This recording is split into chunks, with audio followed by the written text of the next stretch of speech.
অবিশ্বাস্য হলেও সত্যি, বাংলাদেশ প্রিমিয়ার লিগ বিপিএল এর কোয়ালিফায়ারের ফলাফল ফাঁস করল জ্যোতিষ টিয়া।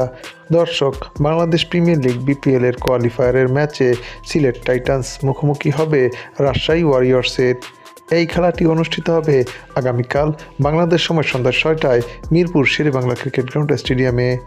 এই খেলার ফলাফল উভয় দলের জন্য অত্যন্ত গুরুত্বপূর্ণ, কেননা এই ম্যাচে যে দল জিতবে সে দল সরাসরি ফাইনালে খেলার যোগ্যতা অর্জন করবে। তাই তো এই ম্যাচটি হতে যাচ্ছে উভয় দলের জন্য অস্তিত্ব রক্ষা তথা ডু অর ডাই ম্যাচ। তাই তো এই ম্যাচটি উভয় দলই মনে প্রাণে জিততে চাইবে। এদিকে শক্তি এবং সামর্থ্যের দিক বিবেচনা করলে রাজশাহী ওয়ারিয়র্স কিছুটা হলেও সিলেট টাইটান্সের চেয়ে এগিয়ে থাকবে। তবে সর্বশেষ দেখায় রাজশাহী ওয়ারিয়র্সকে সিলেট টাইটান্স দুর্দান্তভাবে হারিয়েছে।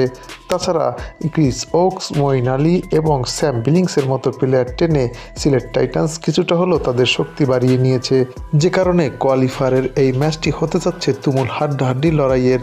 ফলে এই ম্যাচের ফলাফল নিয়ে ভক্ত এবং সমর্থকদের মাঝে দেখা দিয়েছে তুমুল উত্তেজনা।